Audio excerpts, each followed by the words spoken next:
Knicks family, what's poppin'? It's your boy. I hope you're ready for some healthy debate. Had a good start to your week. Let's get rocking.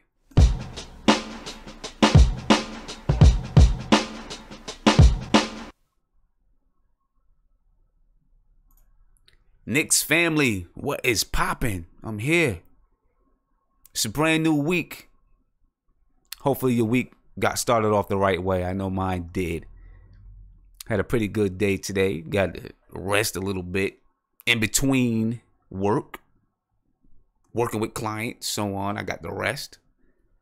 Spent the evening at the basketball gym with my daughter. You know, going through a workout.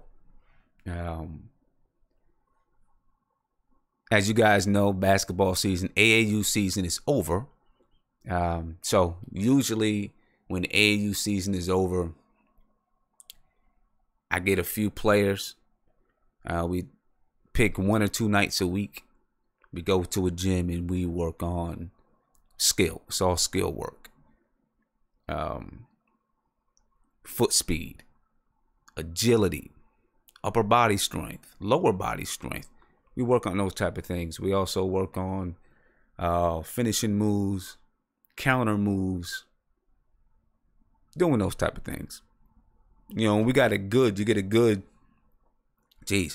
in high school, basketball season doesn't start until like November. So you usually get a good 3 months of work. And if you do it consistently, you can really, really develop during that time. You know, so me and my daughter are spending a lot of time in the gym. We have a couple of plans put in place and certain things that she wants to develop. And yeah, we put them in place and we're doing it, man. So I spent about 2 hours in the gym. We did some work. We, we have you guys probably remember some time back, I told you that there's a private school that is looking to possibly recruit my daughter, wants her to go there and play. So he lets us get in the gym and use the gym. My daughter is undetermined at this point. She's still thinking about what it is that she wants to do. But he lets us get in the gym, work out, use the gym. And it's a nice facility. They have a nice weight room.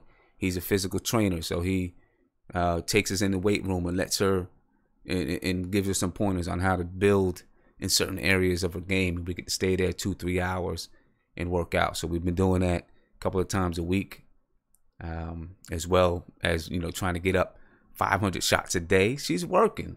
I'm going to say she's working probably harder than a lot of these NBA guys that's out there. That's without a doubt. You know what I mean? But she's working. She's definitely working hard. So I'm proud of her. I don't know if she's going to end up going to that private school, but she's working. Ball handling drills. She's doing it. You know what I mean? And so it's fun. But I spent all night at the gym. You know, and the whole time I'm there, I'm thinking, what are we going to talk about tonight? Travis Fisher, you said, what school? It's a school in Maryland. I live in Maryland, by the way. It's called the Southern Maryland Christian Academy. You know, and she's trying to, I don't know if she wants to go there. She goes to a pretty good school that has pretty good academics. I have a decent basketball team. You know, he's trying to sell her on the fact that she'd be one of the best players on the team, and probably her and a couple of other players that's on my AAU team. He's trying to sell the fact that if they come to that team, they'd be one of the top players in their league, one of the top teams in their league, and they'd be one of the top players in their league and do some different things. But, we'll see what she does. We'll see what happens there. You got to be careful. The one thing that I do like about it, though, is that, what he did ask me is if me being one of the coaches in the program, or an assistant coach, if it would entice some of the girls to come and play at that school. I told him I don't know, but I wouldn't mind helping them out. So it's something that I'm thinking about. I'm thinking about possibly helping them out, helping out this program. And if I do help them out, then obviously I'm going to have free gym time to get my daughter in and work and use the weight room in all different hours of the night. You know what I'm saying? And if you know me, I'll be in the gym 3 o'clock in the morning. You can find me in the gym if there's one open. You know what I mean? Just shooting around or whatever it is. But we'll see what happens. See what goes there. And I'll keep you updated. You know, Romeo Dredd, you said, is she a guard? Well, in high school right now, she's 5'7". She'll probably get to 5'8". Right now, she is a small forward / power forward. Or, you know, she's really not a power player. So that kind of power forward. But she's a 3 and a 4. Let's say that. And she can play 2 from time to time. Depending on, you know, who she's playing with. What kind of lineups on the floor. We're really working on her ball handle. So that she can move into playing the 1, 2, 3, and 4. You know, that's what we're trying to get her to. And if it's a small lineup, even play the 5, because she knows how to play down low. It's the guard work that we've got to get. We've got to increase her ball handle skills. That left hand, we got to get that left hand working. Get her up and down the floor so she can push the ball. She can advance the ball. She can initiate the break. You know, those type of things. So that's what we're working on with her right now. I mean, but she's getting there. I have to give it to her. She's getting there. Thank you guys for asking. I definitely keep you updated as to what's going on, and maybe even bring in a few highlights from time to time. You know, you probably seen, if you look on my Instagram, you've seen I had a picture of her on my Instagram shooting. Perfect form, you know. And this is coming from someone who just 2 years ago hadn't really even stepped on a basketball floor. You know what I mean? I mean, she was like, she couldn't breathe and run on a basketball court at the same time. I lie to you not.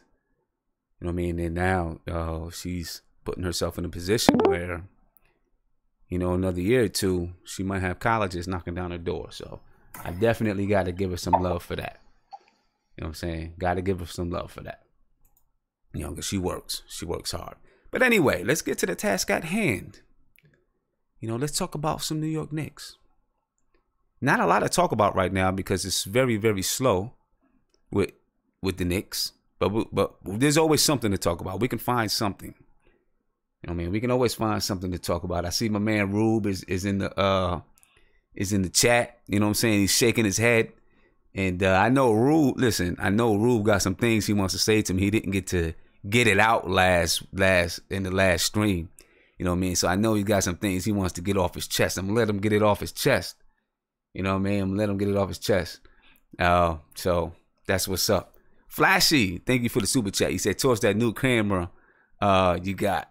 Yeah, for sure. You know, that's what's up. I got, well, is it new? I haven't been using it to stream because I needed to get a new piece in my computer. I bought the new piece and installed it, and so I'm using it. You know what I mean? So hopefully the stream looks clearer, things look better. You know what I mean? I'm streaming in 1080p.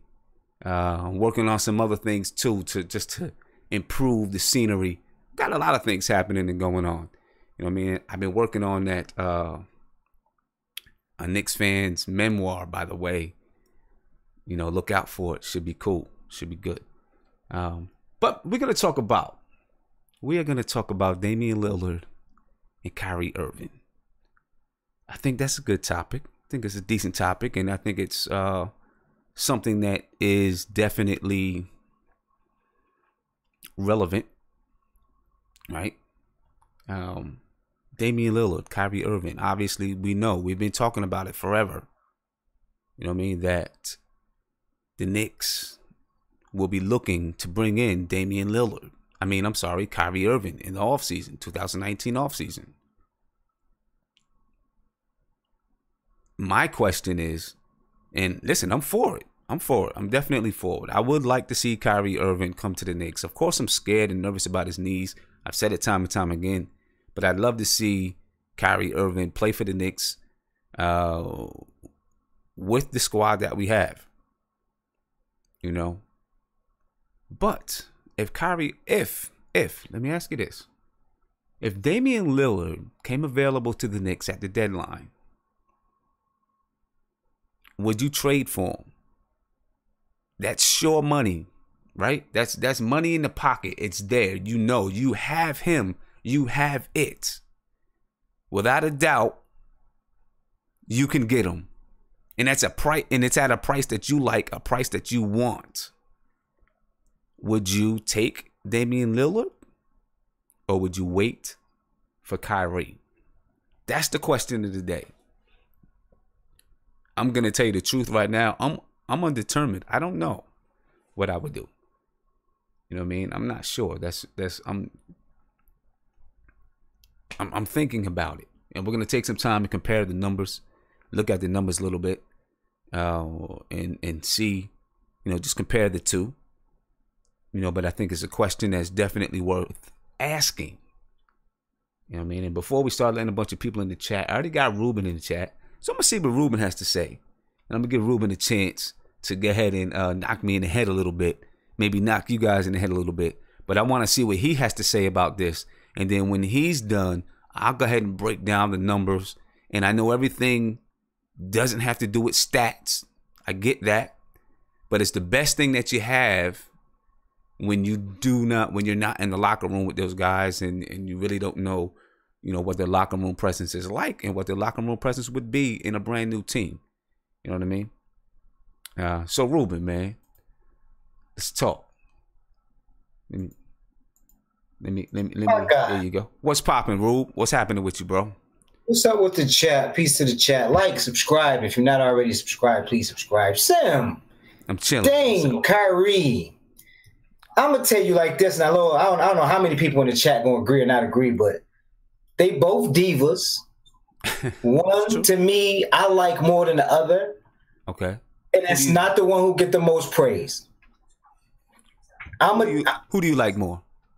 Look, man, one of them is 6'3" with a 6'4" wingspan. The other one is 6'3" with a 6'8" wingspan. He shoots from exactly where Steph Curry shoots from. He's a diva. He don't play no defense just like the other one. But look, I'm a Dame fan. Okay. I think that I can get more out of Dame, Sim, if he was on my team than I could out of Kyrie Irving, and just being able to piece him with the right people without an attitude, with having to be the featured person. I think Dame can accept that better than the Kyrie. Me personally. Matter of fact, he had the best player you could possibly play with and couldn't accept being second fiddle to him. So, you know what I mean? I'd rather go with Dame, who's comfortable with sharing the court with CJ. That's just me. And I think that he would probably shine best in New York. Some good points, though. Some good points. I tell you what, I like Kyrie Irving's character. That's me. That's one thing that I'm sorry. I meant Damien Lillard. Damian Lillard. Okay. I don't have any problems with Kyrie Irving's character, but there's just something about Damian Lillard that I like. Maybe it's because he raps and I like some of the stuff that he raps about. Maybe it's that, but and part of that is because I feel like when he's rapping about some things that's on his mind. You know what I mean? So I feel like I get a little bit exposed to the personal side of Damian Lillard and what he thinks about and those type of things. Does it relate to the basketball court? I don't know. I respect the fact that he goes and he talks to his executive management team.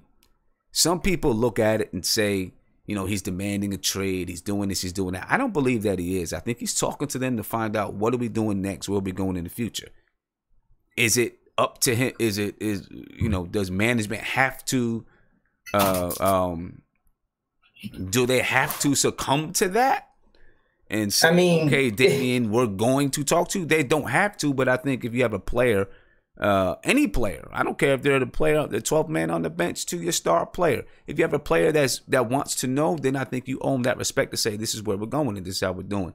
So I respect the fact that he tries to keep an open line of communication with his front office. We're going to look at the numbers on the floor and see what he does on the floor. I want to see the numbers, too. Can I comment after you put the numbers up? Yeah, for sure. I'm going to put the numbers up. I don't have it in the graphic. I'm using Basketball Reference for us to take a look at the numbers. All right, so I'm going to take down the chat right now, and we're going to check out the numbers with we're going to check out Kyrie Irving's numbers. You know what I mean? And just see See where he's standing. See what he's doing. All right. Yeah, I've watched a whole lot of Dame games, Kyrie games. I haven't looked at their number. Neither one. Kyrie's neither. I haven't looked at Kyrie's numbers all crazy either.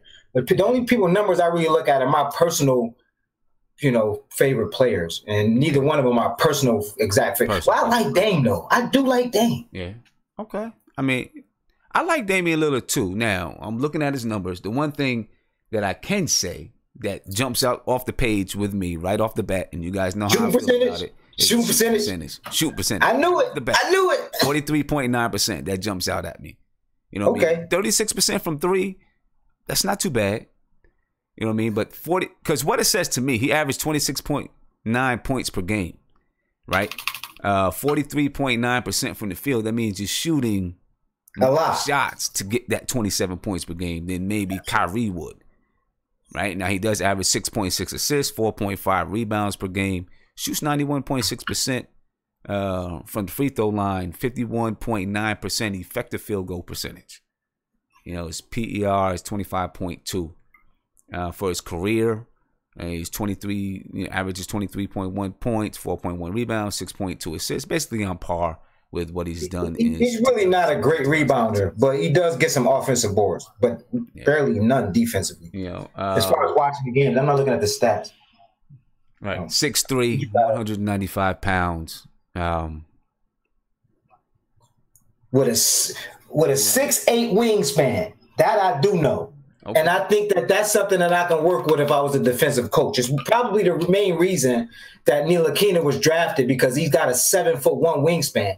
You get past 4 feet on top of your height of a wingspan, and that's great. He's at like 6 inches. You know what I mean? 7 inches extra on top of it. That's wonderful. That's why he's a great defender. Plus, he pays attention. And that wingspan goes a long way defensively, man. A long way defensively. I can tell you that. It does. Let's take a look and finishing at the rim. Finishing at the rim, it does a lot too. Yeah, and finishing at the rim. Now let's take a look at Kyrie.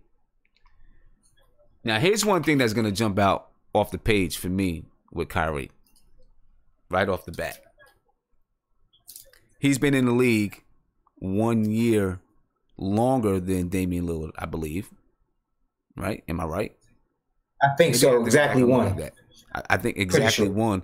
I think Damien Lillard was drafted in 2012 and Kyrie 2011. I'm not sure, but I'd have to look it up. But I believe that Kyrie was in. You know what? Before I say anything, let me check it and make sure, because I don't want to say this and then I'm wrong. All right? I don't want to say this and then I'm wrong. So I'm going to check it to make sure that I'm right. Find out. You haven't given your personal preference either, Sam. I haven't, because I'm not sure. I'm not going to lie to you. I'm not exactly sure. Okay. You know what I mean? Does Damon seem like the healthier option to you? I think that's what I was going to say. Okay, Kyrie was drafted in 2011. And Dame was 2012. And Damian Lillard 2012. Yeah, I was pretty sure of that too, yeah. Right? 2012. So this is and that's exactly what jumps out to me. Right? Because when you look at Damian Lillard, he played 446 games in his career. Right? But he's played 1 year less than Kyrie. Kyrie's played 441 games, and he's played 1 year longer than Damien Lillard. That jumps out to me, because Damien Lillard has played more games than Kyrie because of his health, because of good health. And Kyrie has at least 82 games more under his belt. Right? And they're on par. Kyrie should be at least 100, almost 100 games more than Damian Lillard. You know what I mean? So, I mean, that jumps out the page. But now looking at Kyrie Irving, 24.4 points per game, 3.8 rebounds a game, 5.1 assists. So even though Damian Lillard, and this is 2017 to 2018, even though Damian Lillard probably takes more shots than Kyrie. He still averaged 1.5 assists more than Kyrie. Right? Kyrie shoots 49% from the field. Well, this was last year. 40% from three, 88.9% from the free throw line. Effective field goal percentage is 56.8. All right, for his career, he's 22 points a game, basically on par with what he did last year. As a matter of fact, last year he shot 3 percentage points better than he has for his career. It's tough. It's tough. It's tough. The two things, Kyrie's health is a setback for me, and Damian Lillard's shooting percentage is a setback for me. My question is, with Fizdale, would his shooting percentage be better? You know, and if he's playing with Porzingis, Kevin Knox, would his shooting percentage? Can't believe you questioning that, Sim. Would it be better? You know what I mean? There's no question. That's my question there. You know what I mean? There's no question, Sim. He would definitely shoot better. Okay. He would definitely shoot better, and here's why. And you made a good point earlier. Shoots a lot of shots. It's just him and CJ. Right. Whatever team that he plays on, there's no question that he could defer to more than a player who's exactly like CJ and him. Kind of do the same thing. They got to feed each other. So at the end of the day, he plays on a team with somebody like Porzingis, or with another marquee big man. I think he takes different shots. I think he takes better shots. And I think he's more effective because at that point, you don't want him to get to the rim because now he's effective from the outside.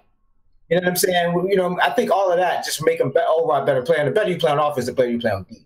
I think almost everybody know that. But at the end of the day, it's so simple for me, Sim, with that particular because Fizz would definitely get a better shooting production out of somebody like Dame. I can't say that for somebody like Kyrie. Okay. And why not Kyrie? Well, see, I don't know either one of them to know him, but I did work with Kyrie. And it's the one thing I like about him is that I work with him. Matter of fact, just so you know, I work with him on the movie that he came out with, Uncle Drew, where he did it in Atlanta. I worked on it on a movie with him. We had a little bit of time to chop it up. And he's a very, very smart guy. Yeah. I like intellectuals, but that's the one thing I like about him.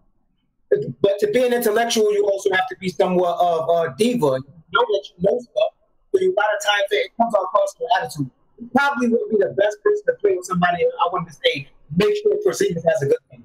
You know what I'm saying? He's not, to me, he's not the type of person I would say, make sure he have a good game. You know what I mean? And we need to make sure the point guard understands Porzingis. Okay. They ain't gonna know that. Let me see what some of these guys in here talking about Rube. Again, I had to get these guys to silence their phones.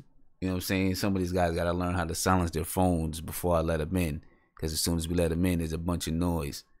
You know what I mean? But anyway, let me see. I'm gonna open up. Hey, Viv, I'm gonna come to Viv first. Viv, what's popping, man? How you feeling? Good. How you doing, Sim? I'm good, man. Really good. So tell me, what is your take, Damien Lillard versus Kyrie Irving? What's your take?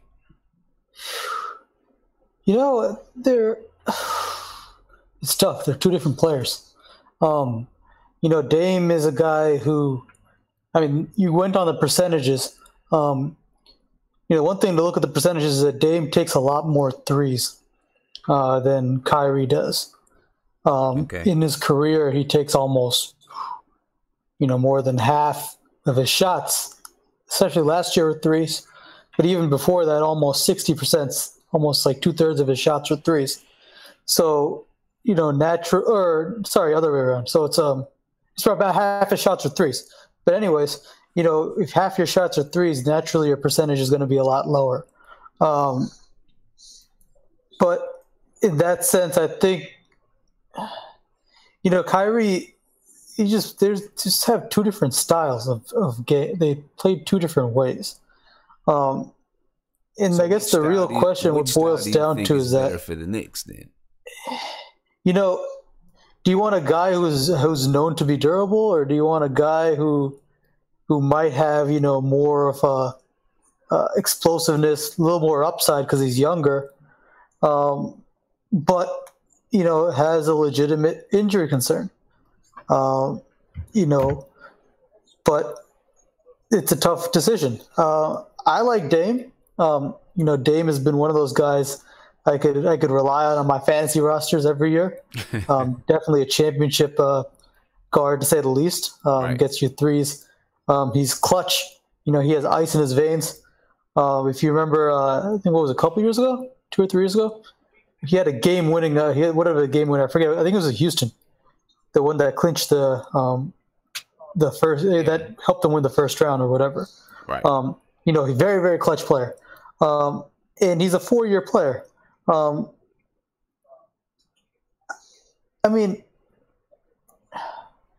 don't know. I know it's tough. I know it's tough. If you ignore defense, it's really tough. I would take Dame. There's something about Dame. He just has like a clutch type of factor to him. So then you're saying the durability. At the deadline, you would, if Damian is available, you take him. Sure, if he's available. You're saying something obvious right there, Vivek. Yeah, that's obvious, right? But I don't know. So Ron Cleveland, man, what you think about this, Ron? Man, Sam, hey, this is a very good debate. Anybody who think that these guys are so far off between each other, they're smoking dope. They need to get their brains checked. Seriously. No jokes allowed. When you look at both these guys' game, both of them are killers offensively. Defensively, they ain't nothing to even think about, really, on the defensive end. But the thing I look at, man, and being a Knicks fan for as long as I have, anybody in the chat, anybody posting stuff online, you got to be a realist, man. When you go back and you look at our history, the only thing that separates Kyrie and this dude is the injury. If it wasn't for them injuries that Kyrie has, I would tell you right now, I'm all in on Kyrie, 100%.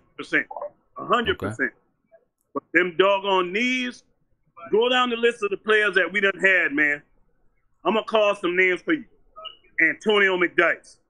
Mm-hmm. Who else? The kid. You only had one ready, Ron? The kid from Houston. I got some more for you. The kid from Houston. Murray, Steve Francis, Eddie Curry. He was hurt a bunch. You threw Eddie Curry out. He was hurt a bunch. Allen Houston. We paid him a lot of money. Larry Johnson. We paid him money. I'm telling you right now, the only way I'm signing Kyrie, I'm telling y'all need to be serious. If you're a Knicks fan, it ain't about you got to put aside that. Okay, the kid is from the area. You got to go on business, man.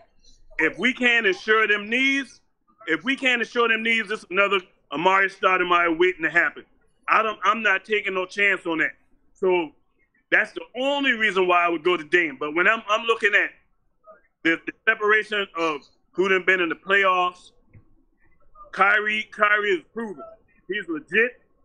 He don't fold in the playoffs. Dame didn't impress me in the last playoff. Now, regular season, he looked like an all-star candidate. In the playoffs, he looked like trash. So let me ask you this. Just like the big cat choked in the playoffs, looked great in the regular season and choked. Okay, so let me ask you this, Ron. There's a lot to weigh, Sam, man, but I'm afraid with them knee injuries, and think about how long he had them knee injuries. Okay. Even when the 1 year he was at Duke, he didn't play a full season because he had injuries. Yeah. Injuries followed this dude, man. Let me ask you this. If you have a chance to get Lillard at the trade deadline, right? Now, Kyrie is not he's not going to be a guarantee. Hello? Right? He's not a guarantee. So, you have a chance to get Damien Lillard at the deadline, and it's going to be a guarantee. Right? Whatever the moves are that you got to make, I'm not saying what they are. I'm just asking. You have a chance to get them. The price is right. Would you do it? The price ain't gonna be right. You know why? For me, But let's just assume that it is. Let's just assume that the price is right. Sam, I can't assume that, man, because I'm tired of trading players and picks. I mean, so I'm just saying, you don't know. I'm not trading for nobody. Be specific, Sim. What's right? Give him an example of what we gonna trade. If you can't come your contract up, I'm not trading for nobody. I don't know what's right, but let's just say I don't know. I don't know what's right. I'm just saying something that's something. A few players and a couple first-round picks. I'm not with that. I'm just saying something that the Knicks are amenable to doing. They feel that it's good, right? Yeah, I agree with you, Mark. I agree with you. I'm not trading no players and no first round pick. We done with that trading, Sim. So it ain't gonna be a good. I'm not gonna jump up and just say that they're done with the trade. And I think if the trade fits the Knicks, then they might make that move. You know what I'm saying? I think they might make that move. Mark, it's on you, man. What's popping? How you feel about this? Mark, it's on you, Mark. He talking to you. Mark never paying attention. Guillermo, we're gonna come to you, man. How you feeling about this, Guillermo? You got your mic on. Yo, can you hear me? Yep, yeah. We got you, bro. Yeah, man. I agree with Ron G, man. It comes down to health. Whether you want health or whether you want a guy who, let's be honest, I mean, he needs some help. Like, don't get me wrong, Damian Lillard is one of my favorite players in the NBA, man, especially during the regular season. But he fades away so much in the playoffs. The past 2 seasons in the playoffs, man, it's not even that he's taking shots within his game and he's just missing in the playoffs, or guys are defending well, or he's doing well and he's scoring, but the rest of the team is sucking. I've seen Damien Lillard literally throw up inexplicable bricks. Like he comes out of his game when the pressure is on. And if you talk about guys coming to New York, right, you got to realize if we're going to be competing with some of the top teams, if we're going to be competing with the Celtics, if we're going to have these dirty drag 'em out wars and we're going to compete for the playoffs, man, every game is going to be a playoff game. So, you know, Damian Lillard, mentally, you got to be able to see if that's what you truly want. If you have a core around him to help him out and to kind of protect him. Because to me, he's not necessarily, I won't say he's not a leader, but I haven't seen that Kyrie Irving grit. Now, on to Kyrie Irving. Kyrie Irving, to me, fits every check in the box that you want in a top-line point guard. And ironically, the only point guard I see shut him down defensively was Frank Ntilikina. But Kyrie Irving is, like, his pedigree, his integrity, like, he's the type of guy, I'm going to war with Kyrie Irving. He has an alpha mentality that you can't stop. He saved LeBron, let's be honest. He carried LeBron. Well, that they were 1-2 punch, but Kyrie Irving was hitting clutch shots down the line. And when he left Cleveland, a lot of players were actually mad and sad because they saw him as a leader, not LeBron James. Go do your Googles on that. Mm-hmm. The only thing, though, this is a guy who he basically relies on explosion from the knee. Not necessarily, I'm not talking about John Wall, fast, beat you to the line. I'm talking about the change of pace, the quick, fast moving, quick twitch fibers. If his knee is not right, as you've seen with Derrick Rose, and Derrick Rose is a different type of explosion, right? He's more a vertical explosion. Kyrie Irving is more of a side-to-side catch-you explosion. Yeah, if that knee is not right, man, I do not feel good giving up parts for him, man. Unless we're going to give up like Emmanuel Mudiay or something like that. But, I don't feel good giving a first-round draft pick to a guy who's going to be reaching around the 30-year-old mark and he has bad knees. Like Ron G said, man, we have a history. We have a terrible history of signing guys and trading for guys who are not good or not good health-wise. Antonio McDyess and Nene, Larry Johnson, we have to get out of that mindset. We have to start thinking of the mindset. Let's build a foundation and let's not just go after the names and stuff. We have to be better as a New York team. Yeah. So if it comes down to it, look, if Kyrie Irving's healthy, I'm going after Kyrie Irving. If Damian Lillard, if we feel that we have the core around him, if we have Kevin Knox and KP and we have a good core to kind of carry him and hold him together, he's coming as a cog in the machine and not as a leader of New York, then I'm fine with it. As long as we're not trading for him and as long as we're not signing him as a replacement for the ability to sign better agents. So to me, I take Kyrie if he's healthy, but it is what it is. All right, I'm gonna get to Ant G. I'm gonna get to you next. Let me get to this phone call, then I'm gonna get to you. All right, Ant. The one thing I say, Guillermo, before I get to this phone call is we probably wouldn't be trading for Kyrie. I think we'd be trying to get him in the offseason. So what I'm saying, my question is, if let's just say Damian Lillard was available at the deadline. Kyrie, you're still waiting to the offseason, but Damian Lillard is available to you. He is. It's a done deal. You know you got him. Do you go get him? Even if and if the trade is right. That was my question. But let me see. Let me talk to. I got Isaiah on the line. Isaiah, what's popping, man? Going on, Sim? I was trying to get on pair, but I'm gonna jump on after this. Yeah, I'm gonna get you, and I'm just trying to not bring everybody in at the same, too many at the same time, because then it's hard for me to mute them all. So I was just waiting. I'm gonna get you in though. Oh, good look. Thank you. Shout out to the chat. Black is time. Listen, man. This is gonna be my Skip Bayless. I'm channeling my Skip Bayless. Okay. If we get Dame, who are we getting? Are we getting Dame or are we getting Dame dollars? That's one of my things, because with this it reminds me a little bit of how remember how Shumpert started rapping, right? And a couple of players were saying that his main focus wasn't on basketball the whole time. He was trying to get his music career going. And I know Dame's already an established player. My thing with Dame would be, is he going to focus more on the music career and start, just going more on the music? Because I know he's in the – listen, you already know there's no comparing Portland to New York when it comes to rapping. We all know that. That his rappers is going to explode, and I just want him to be focused on that, because I seen with Shump, you could tell Shump wasn't fully into it. He wanted to be a rapper, and it's nothing wrong. I listened to a couple of Dame songs. He has a very positive message and stuff. Shout out to him. But see, but my thing is, would he be distracted? And I know people are going to try to say about the Kyrie and the movie things, but Kyrie does the movies. Yeah, but I think there's a difference between Shumpert and Damian Lillard. Shumpert is he's just a flashy type of dude anyway. That's who he is. That's what he does. I don't see Damian Lillard that way. Not like Shumpert. Shumpert is very, very flashy out there, Instagram pictures with fashion. I mean, that's what he does. There's nothing wrong with it. That's what he does. But I don't think Damian Lillard is that way. I think Damian always has a chip on his shoulder. From the time that he entered the league, he had a chip on his shoulder because of where he was drafted. People that overlooked him. He kind of, from what he says, he's always had people that doubt him. And coming to New York would be another chip maybe on his shoulder.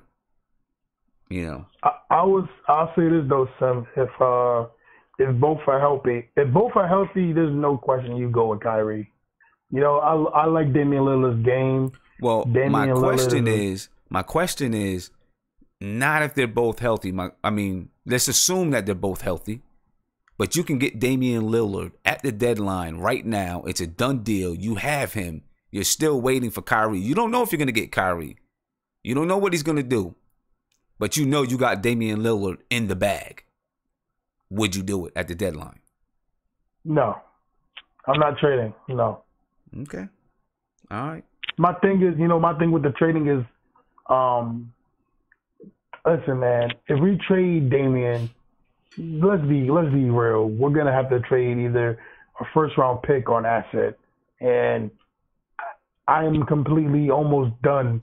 Unless the Knicks are established with their stars and they got the team and they need bench players or scoring, I don't believe we should trade. Unless it's only time I believe we should trade is to shed contracts.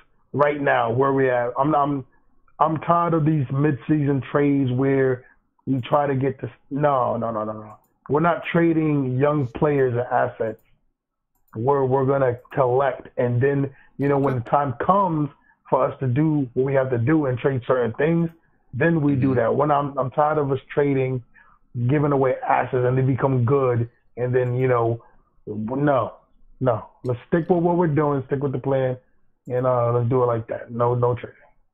All right, I hear you. All right, man. I'm gonna let you rock and get you get you in the chat. I know we got another caller that probably wants to try to get in. All right, so I'm about to knock on the door right now. All right. All right, peace. Yeah, it's interesting. I think it really is interesting. I'm still up in the air on whether or not I would or if I would not. I am very much up in the air about it. Because, at the deadline, Damian is going to be a sure thing. And you would not be sure about Kyrie. Now, if both were available at the deadline for the same price, I'd probably go with Kyrie. The fact that he's been there, been to the championship, has that experience. I think he's definitely, even though he doesn't average as many points as Damien Lillard, I still think he's the better scorer by way of his field goal percentage. He's a better finisher, I think. But would I get Damien Lillard? If I have back channel information that Kyrie is definitely coming, then no. If I do not, and it's up in the air, and I know I can get Damien Lillard at the price that I want, then I might go for it. So that's it's a tough one. It's definitely a tough one right now. You know what I mean? So I'm gonna check out, see what these guys. I want to see what Aunt G is talking about. Aunt G, let me find you up here on the screen. All right, and we're gonna get to you. Where you at? There you go. Aunt, what's popping, man? What's your take on the situation? What's up, Sam? Hold on one second.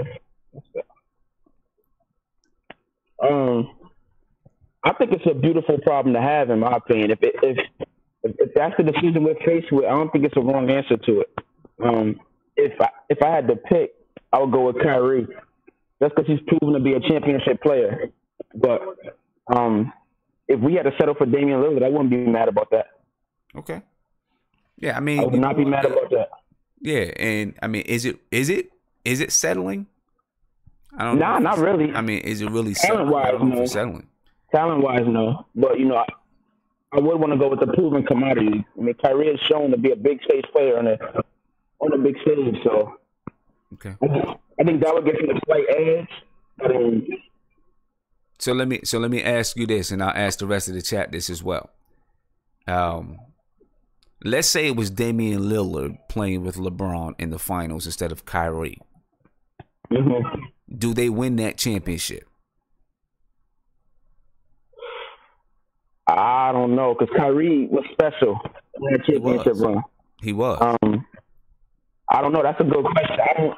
I'm going to say no. Kyrie was the best player on the floor in a few of those games. Okay. He was the best player on the floor in a few of those games. It's possible, but I'm going to err on the side of no. Say no. Okay. All right. Let me see who's Mark has to say, if Mark is paying attention. I don't know. Mark isn't always paying attention. You know what I'm saying? Like, I don't think he's paying attention now. I see him yelling with his voice in the air or whatever. Let's see what he's doing. Mark, are you with us? Who's Mark? Mark, are you with us? Mark, are you with us? Clearly, he's not with us. He's talking to you, Tim. Clearly, he's not with us. Caller, you're on live with Nothing But Knicks. What's popping, man? Okay, what's going on, Sam? What's going on, chat? This is Rob the Knicks from North Carolina again. I think that as far as what you're talking about with the Lillard and Kyrie, I don't think you do it. I don't think you do it. You don't think you do it? I don't think that. For reasons, and even if it was the middle, even if it was Kyrie in the middle, I don't think that you do it. I think that you just wait to the end. You wait till to the summer, because you don't want to give up nothing. You don't want to give up, because they're gonna pretty much want Frank, and probably gonna want Cantor, which I really don't care if they get. But see, Cantor, I give up Cantor. I would give up Cantor to get Damian Lillard. I'd give up Cantor myself, but I won't give up Frank with him. They're gonna probably want Frank too. Yeah, I'm not gonna give Frank with him. But Cantor by himself, if they want to take that, yeah, they can have that all day. Yeah, but they're gonna want more. Yeah, they're gonna want more. Cantor's contract would have to go. Not necessarily. Yeah. I guess if they were happy with taking someone like Tim Hardaway or something, but they wouldn't need Tim Hardaway. They would need another guard. right? So it would probably be Frank, or maybe it would be Trey Burke. Well, yeah, but would Trey Burke money work? I don't think he on such a low contract. No, but if you trade him with Cantor, the money works, right? If you give him Cantor and you give him Trey Burke, you still no, they still might want a draft pick though, and I don't want to give up any kind of draft picks. No draft. You know what I mean? That's one thing I do not want to do. I don't want to give up draft picks. Hey, look, Slim, I don't want to get off the subject, though, but did y'all hear about this Kevin Durant thing with the guy on ESPN said? I didn't hear everything that he said, and I thought about talking about it tonight, but I didn't want to beat a dead horse because we talked about Kevin Durant a little bit. But we could talk about him. I didn't want it to be one of the main topics, though. Because when I had Tommy Dion a couple weeks ago, he talked about Kevin Durant and the news that he had. With Durant, because he pretty much said with Durant and Kyrie Irving that he felt as though that the Knicks couldn't beat Boston. And I think he lost his mind. I don't think nobody in the East. He said with Kyrie Irving and Durant that we couldn't beat Boston. That's right, or pretty much Philly either. He's saying Max Kellerman is saying Kyrie Irving, Durant, KP too? KP too. And Kevin Knox? And that's right. And he lost boy his mind. Han that evening, he said he went crazy. Han went crazy that evening because I listened to it at work. He said he went crazy. He got all on Kellerman real hard. Yeah, Max Kellerman lost his mind. He lost his mind. He just wanted to get some first take views or something, man. Maybe the ratings been low. He needed some views or something. Who knows, man? Something definitely was wrong with that one, though. But we just stay on course, keep it moving, see what everybody do this year, wait till the summer, and then make a move. Even if we don't even make a move this summer, I wouldn't even be mad. Okay. I really wouldn't. All right. Because it's always the next summer. Get something that you need. I hear you. And like the guy said before, all those hurt players from McDyess, Houston, Bernard King went out on us. As always, Eddie Curry, then Jerome James. We got Marbury. There's a whole list of them. Marvin Webster. We got a whole list of hurt players that the Knicks trying to rebound. You're right. Hey, man, I'm going to let you rock because I know some other people want to get on the line. I'm going to let you rock. All right. Appreciate the call. All right. Have a good one, man. Have a great rest of your week, and I hope to talk to you Thursday night. You sure will. All right, man. All right. All right. You know, Max Kellerman is tripping. He's tripping. I mean, come on. If you got Kyrie, Kevin Durant, KP, Kevin Knox, that's a championship team. As long as Fizdale can put it together, that's a championship squad. I don't care what he's talking about. Max Kellerman, they're looking for first take, trying to get those views up, man. Trying to get them ratings up, whatever that is. You know, they going in the chat. You know, I don't know what they're arguing about, what they're going about. But clearly, Mark is never ready to talk. So I'm going to come to the Prince because I know that Prince is ready to talk. You know what I mean? Actually, Prince, let me take this call first, then I'm going to come back to you, all right? All right, let me take this call first. Caller, what's popping, man? What's going on? How's it going, Sam? I'm chilling, man. How you feeling? What's your take on the situation? Good. I'm tired of people using the Knicks to try to get more money. You know, I'm scared that we get into a situation like Grant Hill, where he used us to try to get that contract. Okay. I just would like for us to kind of hold on and see what we got for once. Let's see what these young cats can do. I feel you on that. But listen, I'm gonna be honest with you. It is very hard it's hard if you are not David Fizdale, Scott Perry. You know what I'm saying? It's going to be very hard if you have an opportunity to bring in someone like Damien Lillard, and you can get him right now. I think it's just it's tough to say no, especially if the price if it's decent. if the price is like the 220 pick, you know, that if we're talking about the 20 pick instead of the 19 pick, and we giving up something like Dotson and Cantor, I'll wrap it up myself and send it down to Portland. But if we have to give up something more than that, then, you know, I'm okay with waiting. I think for the first time in a long time, I'm excited to see what this team can do. Okay. I want to actually see where we go from here instead of wanting the season to be over and hoping that we can get ourselves going some other way. Okay. There's light at the tunnel right now, and it's kind of hard to try to shake that up and not wait to see what actually happens. Okay. And listen, I don't have a problem with waiting either. You know what I mean? If they decided, you know what, we're just gonna wait. We're not gonna take any kind of chances. We're gonna wait. I don't have a problem with that at all. You know what I mean? If they just like, you know, I see it this way. If they're willing to take Hardaway or Cantor, then I'm all for it. But I'm definitely not touching Frank. I just can't see us parting with that defense. I know people talk about his offense, and they want to bash him, and they want to give out different reasons why we should ship him out. But, man, it's been a long time since we had that defense on our team, and that defense makes a big difference. I'm tired of these guards toasting us. And for the first time in a long time, we got somebody that can actually hold these guys up.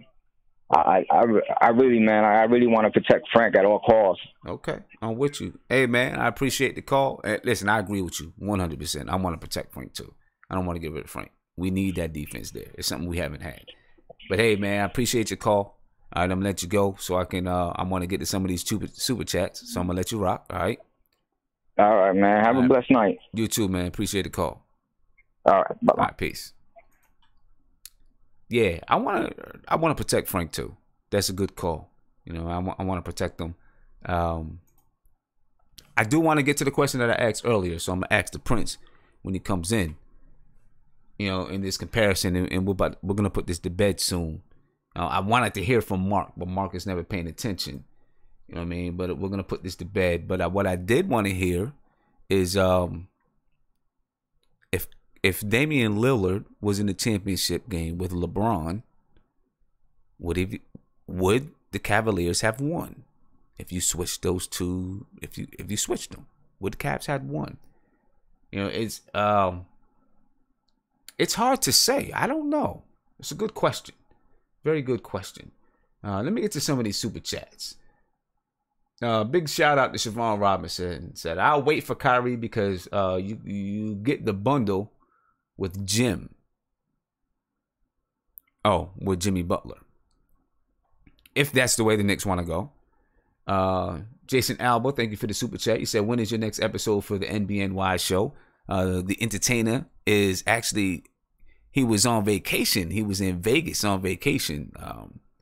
You know, so we'll probably get recording this weekend.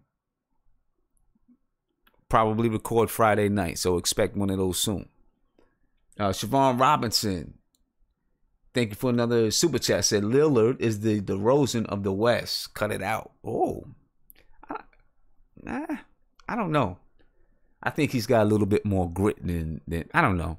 Maybe that's a good comparison, as far as not the way that they play, or their not the way that they play or their game or their style or size, but just figuratively who they are in the league. I understand what you're saying. Uptown Twan said Kyrie was out due to infection. That's the doc's fault. Well, but like I said, last year he was out due to infection, but he still has missed a lot of time. Damian Lillard, Kyrie's been in the league for 1 year longer than Damian Lillard. And Lillard has more games played than Kyrie. You know, that tells you something about injury. You know. Now, I'm going to take one more call about this topic and we're going to move on. You know what I'm saying? We're going to move on. So this time I'm going to come to you again, Mark. I hope that you are ready. Are you ready? If he's not ready this time, I'm not coming back to him. So chat, please let this man know to be ready. All right, please let this man know to be ready.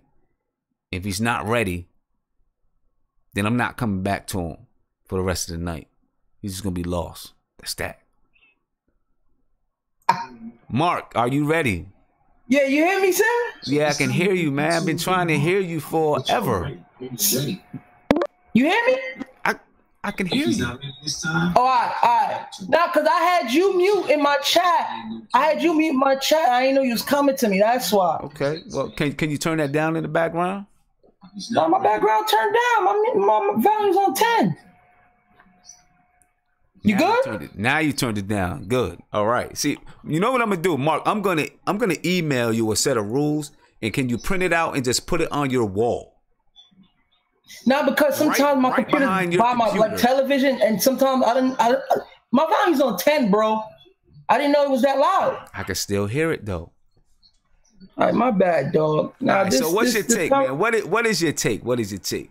All right, listen. I know everybody fretting about Kyrie's injury and whatnot. I understand that. I like Damian Lillard too, because I like his tangibles. They both got great tangibles. Intangibles, yeah. It's when you watch Kyrie, I don't have to worry about him when it's time. If you go look at his playoff numbers, I don't care about his season numbers.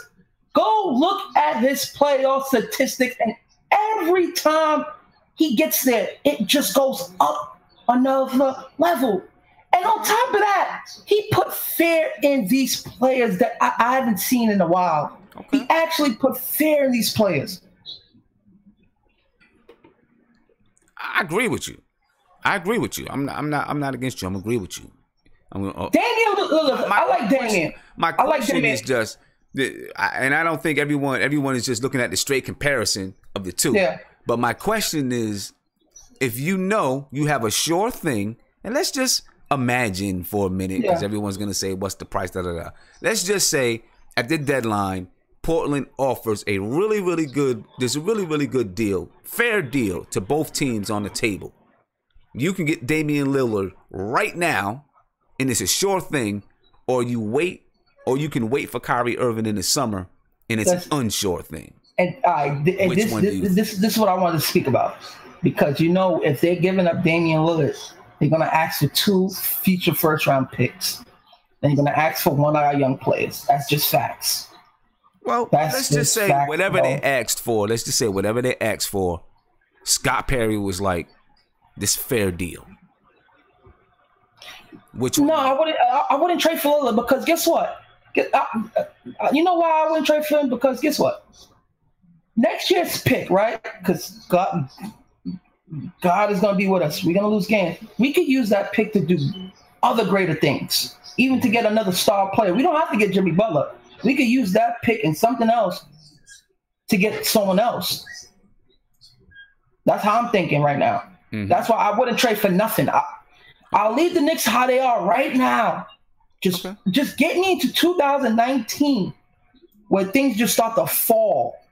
All right. Because our draft pick is going to be so valuable.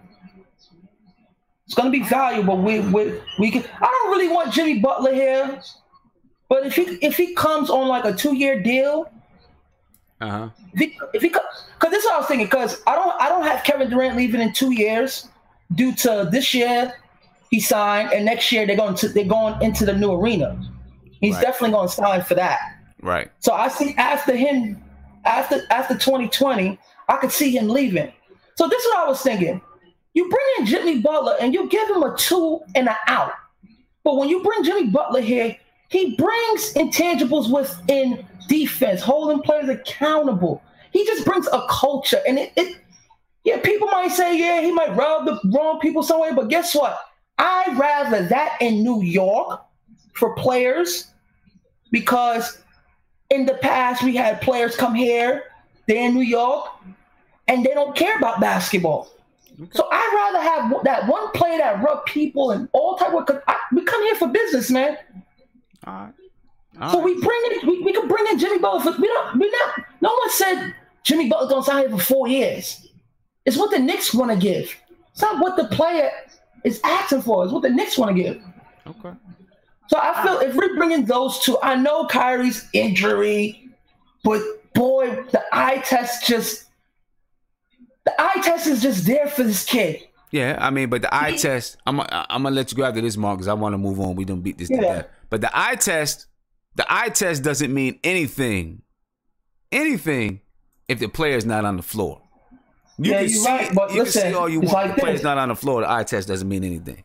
Yeah, it's like this. They invested in Stephen Curry, and the eye test, like, you keep this boy, or else if he falls to another team, right, you're gonna regret it. But he was younger. That is the 50-50 thing with it. Right, he was younger, and they wasn't paying him what they're paying him now. No, but even right? Look, even before he got the $200 million deal, he still had injury. He still was an injured player. He did, but they wasn't paying him what they're paying him now.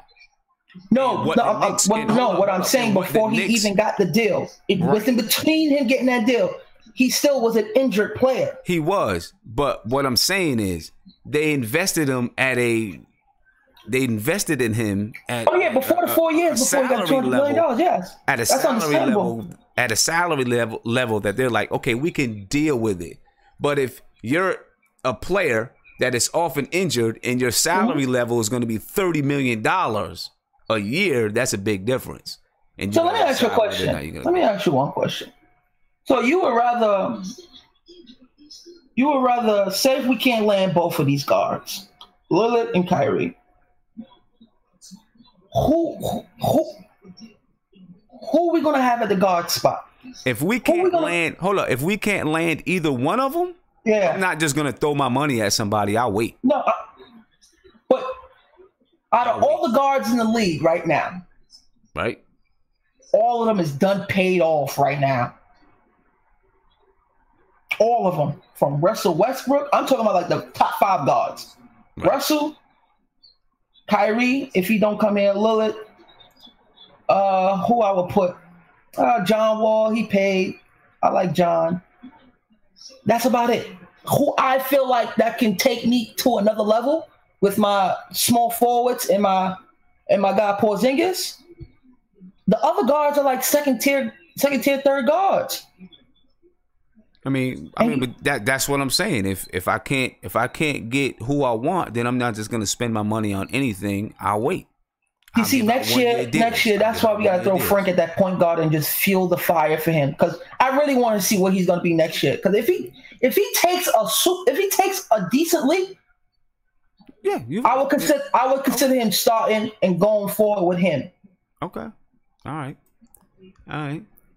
Well, Mark, let me put you on mute. I'm gonna put you on mute, all right? Because I want to.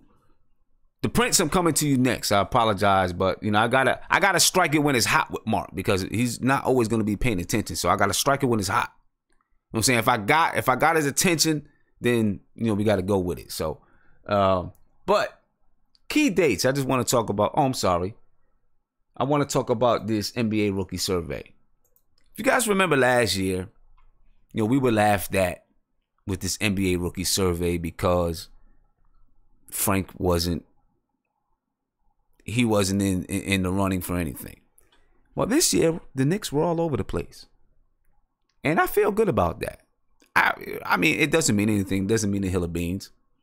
Dennis Smith Jr. of course was all over the place last year, and now guess what? Dennis Smith Jr. had a foot surgery this summer. Matter of fact, I think it was the same foot surgery that Kyrie had. So for all the people that complain that the Knicks did not draft Dennis Smith Jr., and yes, I'm going back to this. Look at it. He's already had a knee surgery before he was drafted into the NBA. Now he's had a foot surgery this summer. The kid is going to be often injured. You know what I mean? I hate for it to be that way for him because I want him to do well, but he's going to be often injured.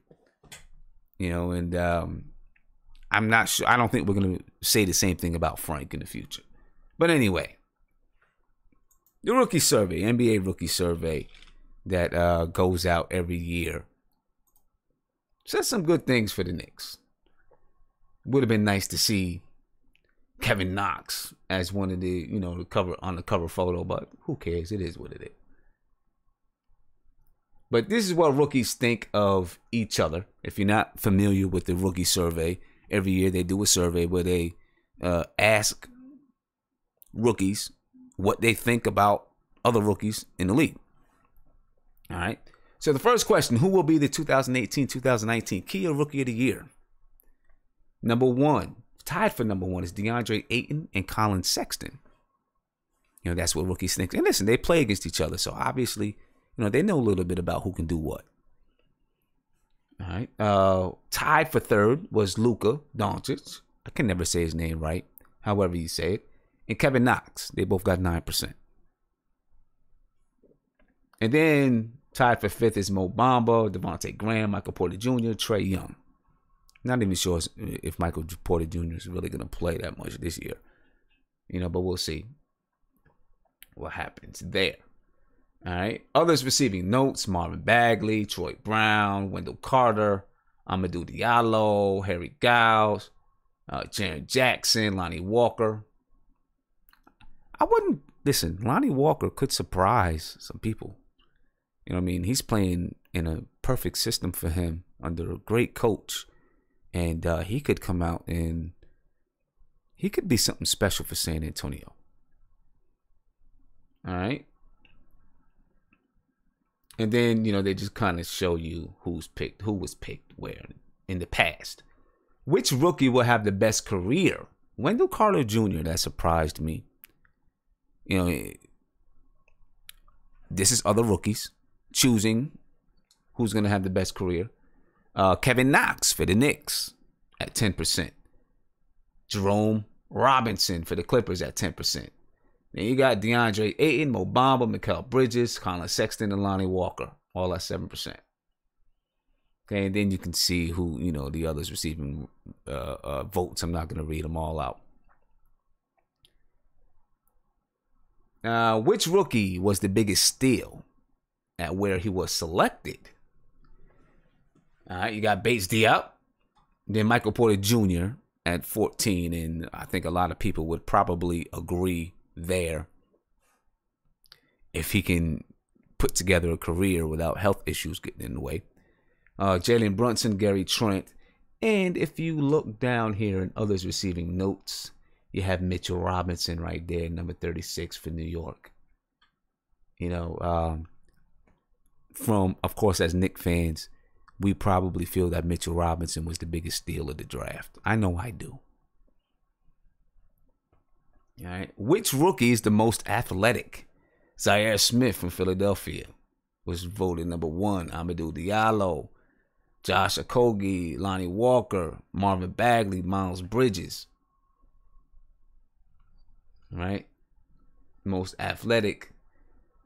Which rookie is the best shooter? Trae Young, Kevin Huerter. I can't even say this guy's name for the Lakers. Gary Trent Jr., Grayson Allen. Dante, I wanted this guy on the Knicks. I really did. DiVincenzo. It took me a while to get that name right, but I got it. I wanted him on the Knicks. Believe me, I did. Then others receiving votes. You can see Kevin Knox is down there for the Knicks. All right. Which rookie is the best defender? Javon Carter, Mo Bamba, Okogie, Mikal Bridges, Jaren Jackson, Colin Sexton. And Mitchell Robinson is another one of those guys who received votes. Okay. Which rookie is the best playmaker? You got Trae Young, Jalen Brunson, Luka Doncic, Shai, Colin Sexton, Troy Brown, and Aaron Holiday. All right, so the Knicks are all over the place here, and you know we're not going to look at the rest of this, but the Knicks are all over the place, and I'm proud of it. I'm glad of it. You know, I think that we had maybe close to the best draft in the league this year, if not the best, close to it. You know what I mean? So I'm proud of it, and I'm glad that we've been able to make an impression upon the league. So big shout out to Scott Perry and them guys once again for making a good impression on the league for the New York Knicks. All right, so that's the NBA rookie survey. What do you guys think about that? Does it mean anything? Obviously, it doesn't mean much. We don't know what the guys are going to do in the league. You know what I mean? But it's just encouraging, you know, that we got some guys up there. Caller, you're on Live with Nothing But Knicks. What's popping? Peace, peace. What's going on with you, man? This is Shifty Lee from Brooklyn, man. What's going on, y'all? Chilling, man. So, what's your thoughts on what we've been talking about so far tonight? So far, we just went over the NBA rookie survey, and they got Kevin Knox as one of the top 5 guys that could win Rookie of the Year. Mitchell Robinson and Kevin Knox, they're both kind of all over it. A lot of people voted them into doing a lot of big things. How you feel about it? Gotta feel good. I know I feel good. Right. I guess I'm a little late on it because I was calling about the Kyrie and Dame, But Kevin Knox, he got a lot of potential, man. Like, one thing I like about him, I like his attitude. I like how he conducts himself. When he talks, I've been watching a lot of him and how he talks and how he says he wants to keep getting better. His attitude is good. Mitchell, he don't really talk too much, but he has a lot of potential as far as like athletically, jump in and stuff like that, defense, and I respect him, on those levels. I think we did good, man. Yeah, the only thing I got a thing with is when Steve gave that contract to Baker, man, and Tim Hardaway. Yeah, well, we almost out of the Baker thing, though. We're almost out of the Baker thing. But look, I'm gonna give Baker a chance. A couple of shows ago, we went over some of his stats. Right. And he was one of the only players, one of the only guards out of Trey Burke, Frank Ntilikina, Ron Baker, Emmanuel Mudiay, who, when he was on the floor, the Knicks outscored the opponent. The Knicks' offensive rating was better than the team's offensive rating. He was the only, out of those 4, he was the only one. And I attribute that to his hustle, his work, and then some of the basketball IQ on the other side of the floor. Does it mean it's worth $4 million a year for a player who hasn't really proved it yet? Maybe not, but that money is sunk now. We'll see what we can get out of him come next year. But maybe, just maybe, that means something, and maybe we'll get to see Ron Baker be able to produce and live up to that $4 million a year. But what's your take on the Kyrie and Damian Lillard thing? I know that's what you called for. Yeah. The take on the Kyrie and Damian Lillard. One, Damian Lillard don't got no championships. You know what I mean? Like, he ain't never been in a position where he had to hold it down, where he had to, go hard body. And 2, if you look at the players we got Hazonia, we got Frank Ntilikina, we have KP, Kevin Knox, we got Tim Hardaway. We got a lot of players. Like, the only player that's going to really, combine with all of those players is Kyrie. Because his game is designed for the Knicks, for all the players that we have. Like, the way he gets in the paint, the way he drives, the way he kicks, the way he finishes, it complements everybody else. Damian Dash is, Damian Lillard. Dame Dash. Damian Lillard. Yeah, Damian should dash. We don't need him. Damian Lillard. I would. If he was second fiddle, I'd take him. But he's like one of them dudes that be taking them outrageous shots, like from far away. He does. He does. Steph Curry type thing. You know what I'm saying? And he don't complement what we have. Okay. He could, if we got Fizdale, but you got to give me Kyrie all day, man. I'm not worried about his knees. I'm not worried about none of that, Okay. And then I would start Frank at the 2. I would put him at the 1 and Frank at the 2, and work it like that. So that way he can learn, Frank can learn from Kyrie, That's how I would work it, because you got a guy who would pass, who still could dribble and could play D, and now you got a guy that could finish. Okay. So now you got players complementing each other, and then nobody would get in the way of Knox, his development, and when he wants to score, You know, he'll get his buckets. You got Hazonia. You got KP. Everything should work out right. You know, but Kyrie is the number one guy we need to go for. They need to go hard body Kyrie. Okay. All right, man. Hey, I appreciate the call. Appreciate the call, man. Listen, one more thing, man. right. I'm trying to get on the video chat. How do I go about doing that? You go to appear.in/NBK. Okay. And I'm gonna be sending you some some super chats pretty soon, man. I appreciate that, gotta bro. Get back in my gotta get back in my bag real quick. I appreciate it, bro. No doubt, man. Yo, peace, man. Peace, man. Peace. All right. So we've heard a lot about Damien. Look, guys want Kyrie. I don't even know what I'm saying. I'm stumbling over myself. Guys want Kyrie. It's clear. People want Kyrie. The push is going to be hard for Kyrie. It's going to be hard for Kyrie next year because people want him here. You know what I mean? People want him here. My man Tony Crow on the line. Tony, what's popping, bro? What's going on, Tim? Shout out to the chat. Yo, Black is time. Yeah. So what's your take? What's your take on the situation, man? Number one, this NBA survey, the NBA rookie survey looked good for us this year, right? Last year we were, Absolutely. We were all over the board. Yeah, all over the board. You know, that's a positive thing. It says a lot to me.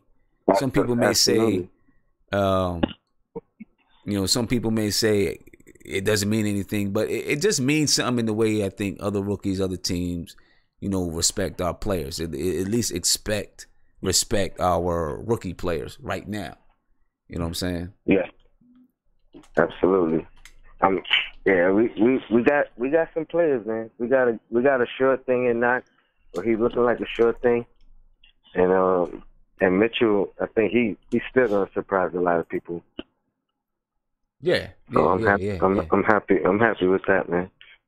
On that Dame Lillard and Kyrie thing. Mm-hmm. I would just say one or two things would have to happen for me to be okay with trading for Dame. Hardaway would have to be included because I think that would open up. That would just help us with cap space wise. Mm-hmm. When we were losing out in the future. But the reason I really wouldn't do it because I don't know who his friends are. Like, I think if we get Dame, we got to be sure that we can rock with Dame and then the players that we have, and not even be thinking about an additional free agent. Right.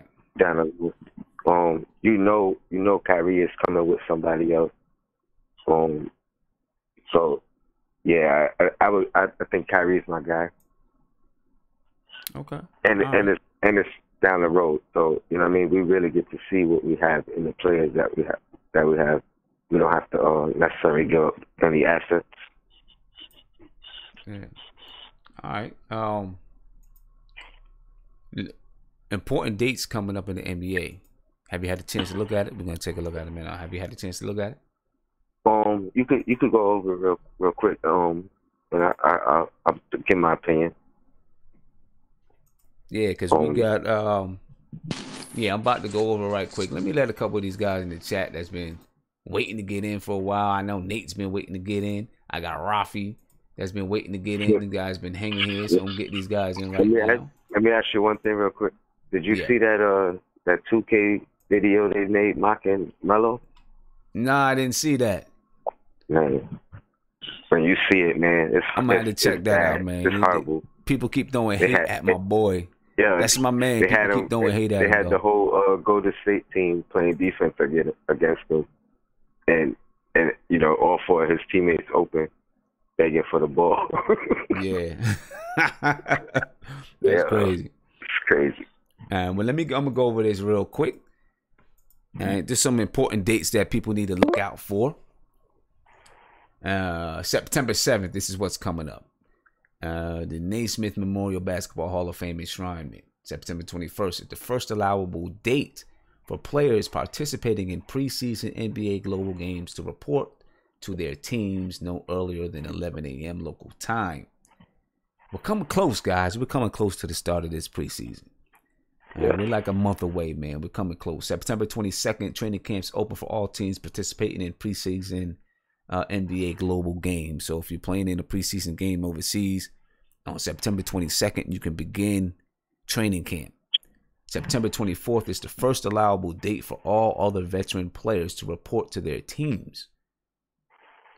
All right, September 24th. And that'll most likely be media day for the Knicks, I believe. Usually it's media day is the day before training camp. So I'm thinking, and this hasn't been released yet, at least to my knowledge, but September 24th will be media day. And then September 25th, training camp opens for all other teams.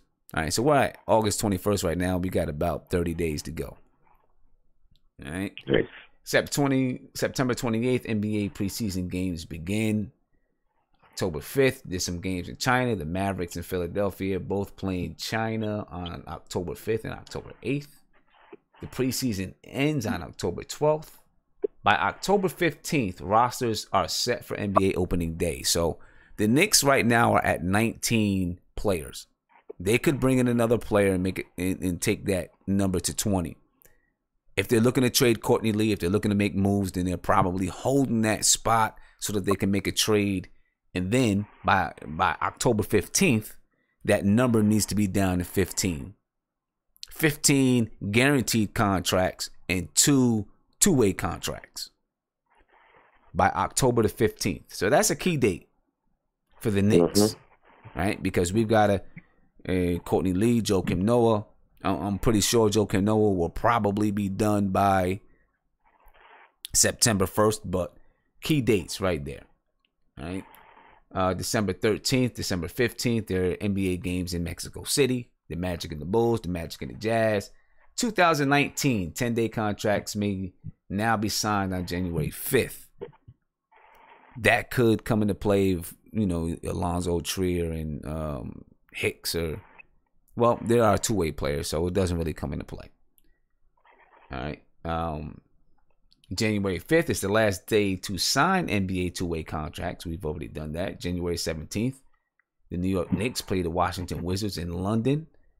February 7th is the NBA trade deadline, and then February 15th through the 17th is the All-Star game. I do like the fact that they made the trade deadline before they did it last year, before the All-Star game. Right. The only thing about that is what if you trade an All-Star? Are they playing representing the team that they became the All-Star with? So let's say, for example, at the trade deadline, the Knicks traded for Damien Lillard, and he made the All-Star team. Would he play in the All-Star game as a Knick, or would he play as a Trailblazer? I'm assuming it would be as a Trailblazer, or maybe, I don't know. Well, I guess if they do it the way that they did it this year, it doesn't matter, right? If you got two players choosing teams, I guess it doesn't matter. So I guess that nullifies that. This year's All-Star game is in Charlotte, North Carolina, March 1st. Playoff eligibility, waiver deadline. So if you want to play in the playoffs and you play for another team and you're not playing, you need to be waived by March 1st so that you can play for a team in the playoffs. Regular season ends April 12th. Roster set for the NBA playoffs. No, regular season ends April 10th. Roster set for April 12th for the playoffs. And the playoffs begin April 13th. And that's where we end for the season right there. All right, so what are some key dates for the Knicks? That end October 15th, when rosters need to be set for opening day. That's a key date for the Knicks because we need to get our roster down to 15 guaranteed slots and 2 G League slots, two-way contracts. January 17th is a key date because the Knicks play in London. February 7th is going to be a key date because I think the Knicks will be active at the trade deadline. You know what I mean? I think so. So, yeah, those are some key dates. Those are some key dates for the Knicks right now. one last thing that I want to announce, and then we're gonna get to some last words.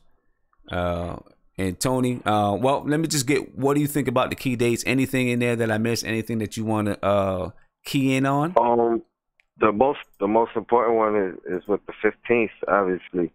So we know who's getting cut, traded, waived, or whatever. Right. Is the preseason schedule on there or no? Nah, they don't have a preseason schedule on there. Okay. Because I think that we play in Washington. So yeah, just get back to me about if you're trying to do that preseason game. Yeah. All right, man. Well, yeah, I'm gonna let you rock. What'd you say? You staying on the other chat?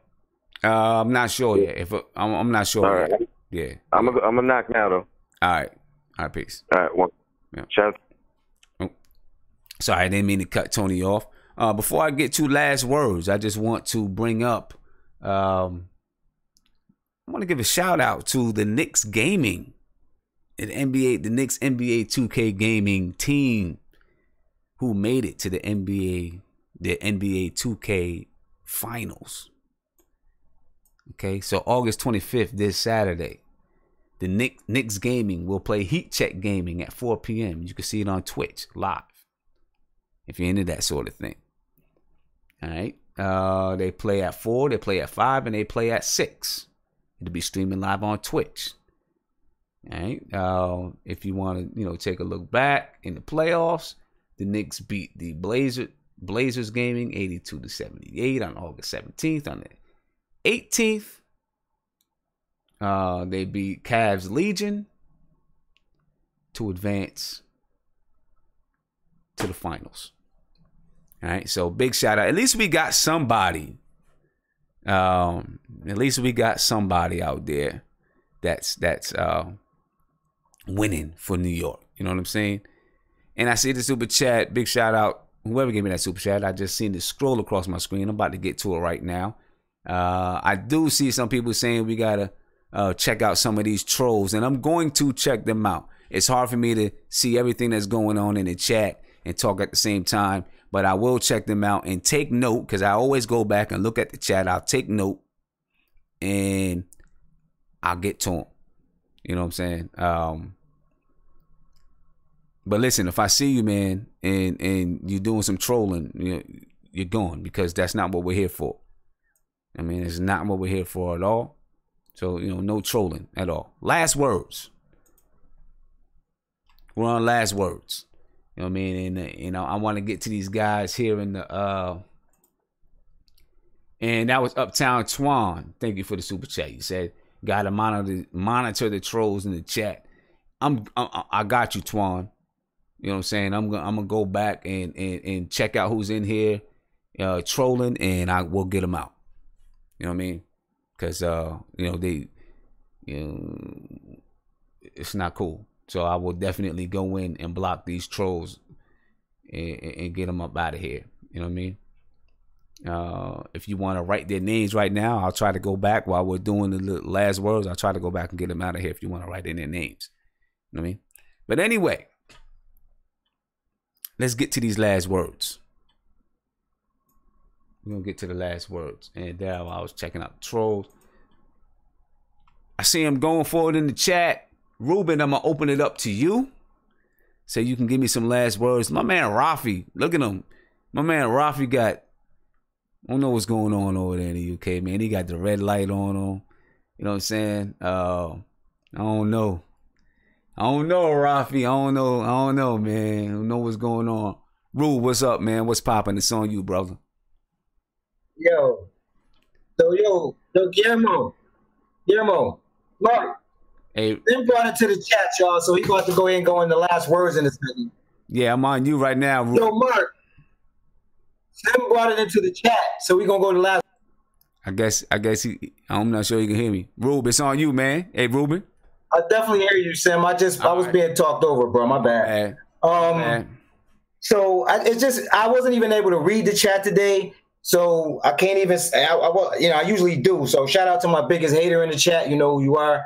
Yo, shout out to everybody that's video chatting right now. It was a real good discussion, and I'm telling you, I got pissed today. Guillermo, it's your second day in a row getting me, bro. Now, the last thing you said I agree a lot with, but I just can't do with the Carmelo thing. But I just want to comment on what you had up, which was those dates. The only date that even mattered to me, bro, was February 7th, bro, trade deadline. Everything else, and every team we playing, it don't matter. Only teams we really, I know we gonna beat is Orlando, Atlanta, and the Lakers. That's all that matters. As long as we beat them, I think I'd be happy.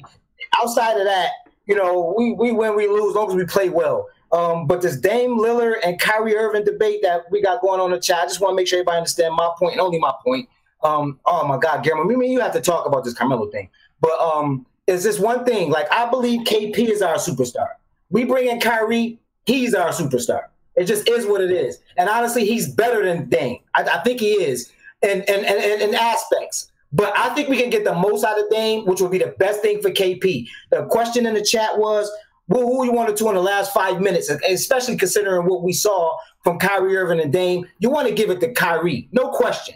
But I want to give it to KP. I want to let Kevin Knox come off a screen in the last 5 minutes a couple times. I want to see what that looks like. So if I'm going to look for that, then I'll probably want more of a Dame than I want of a Kyrie, because he's going to shoot in the last 5 minutes if he's on the court no matter what. And I personally think our personalities, Dame might fit with what Fizdale's trying to do better than Kyrie. He might not fit well at all, but I think he'll fit better than Kyrie. That's all. Better than Kyrie. So I'm going to leave it at that, bro. I would have loved to respond to more to what you said. And also, Tony Kroos, some of the stuff you said, I didn't have a chance to listen. But I agree with a lot that y'all said. I'm just going to leave it there because I know you got to go to the All right. Good point. Hey, but Rue, I know you said you wanted to get at me about something, man. You said you wanted to get at me about something. Yeah, man. You want, listen, bro. My beef with you and a lot of people in the chat is their reluctance on Trey Burke. And I'm upset about it because you always fall on his size. You always fall on his size, Sim. Yeah. And it bothers me because there's a lot of point guards without a great size. A guy is 6'1" with a 6'5" wingspan. That's, that's a +4. That's good size.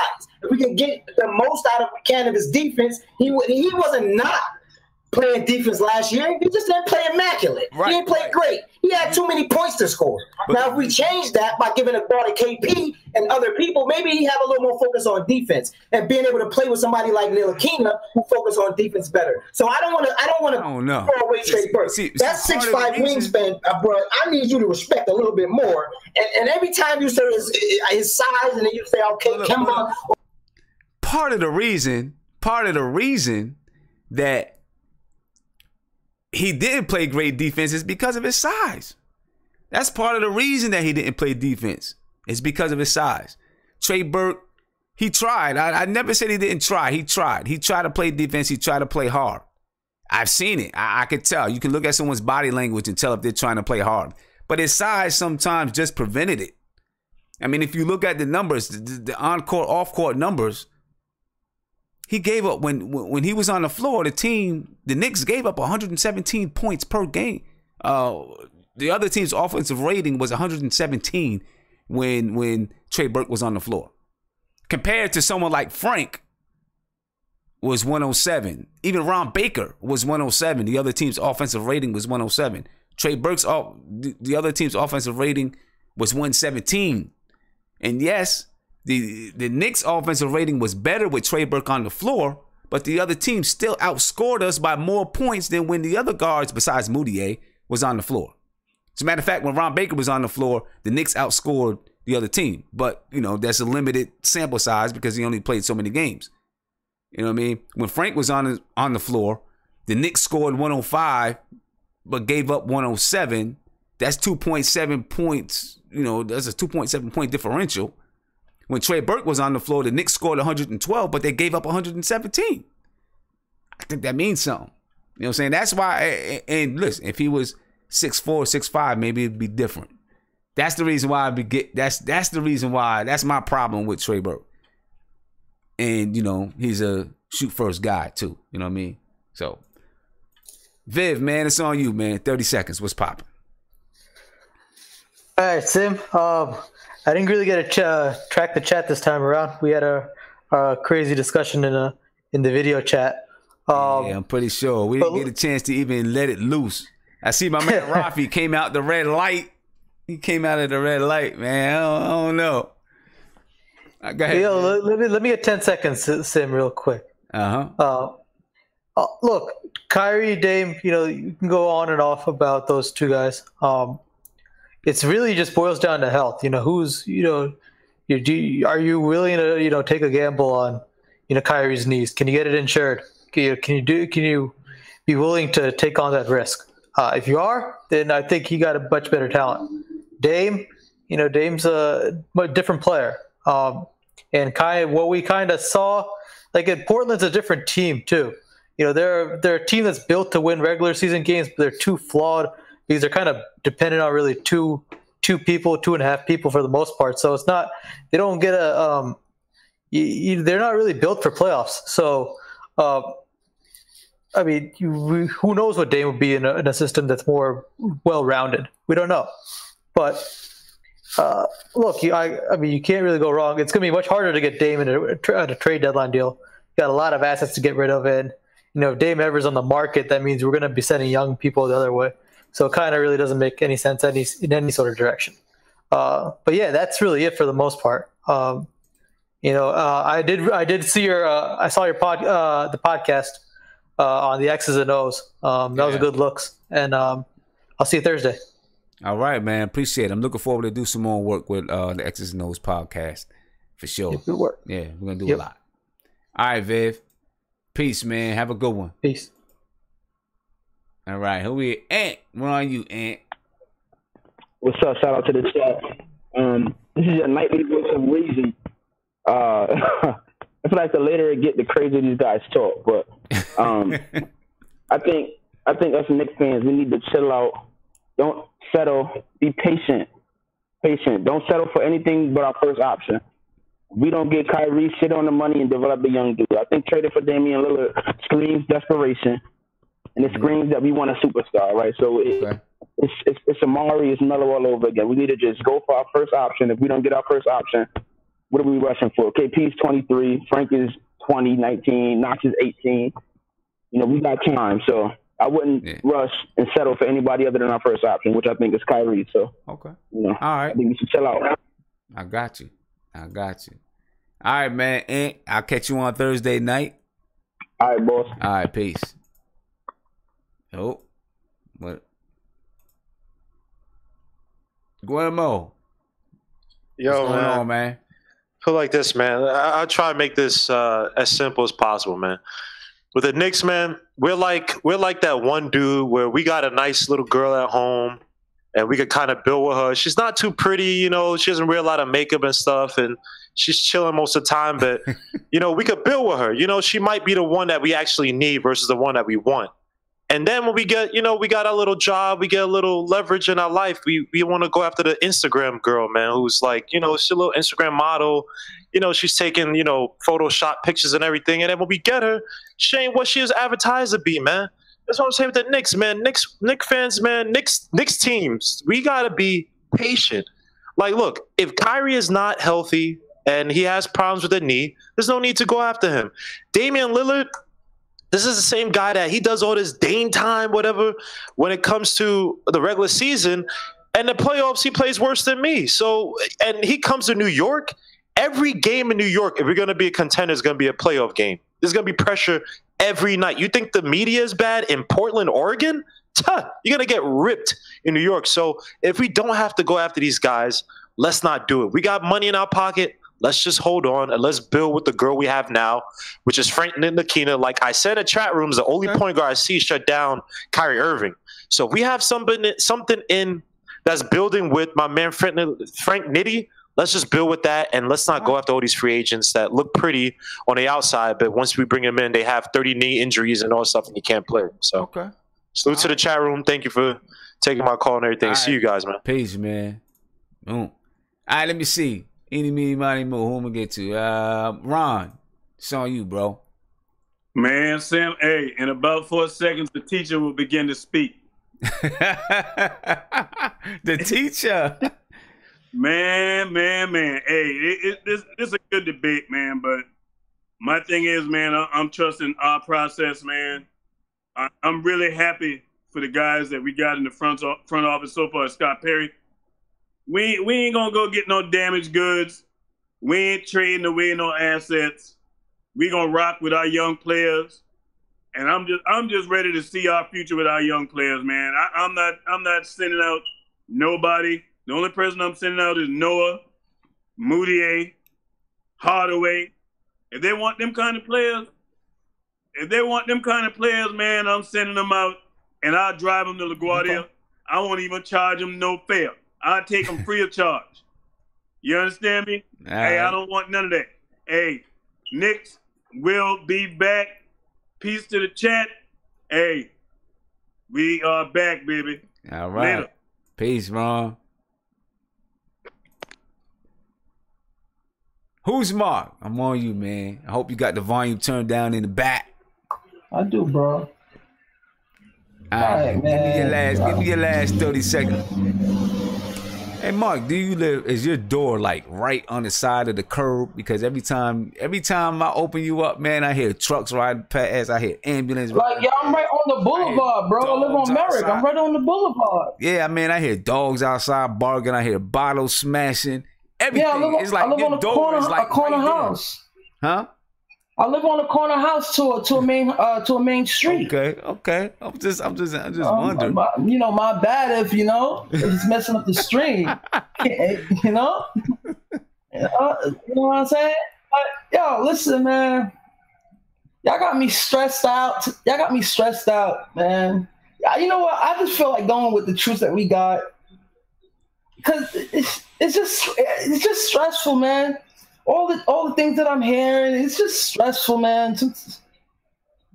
I'm just lost for words tonight. I'm not even me tonight because I don't know, man.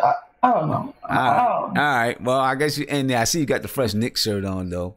Yeah, I had this in the cut. I forgot I even had this. Yeah, you fresh Knicks shirt. So a couple shows ago, it comes on with the fresh cut.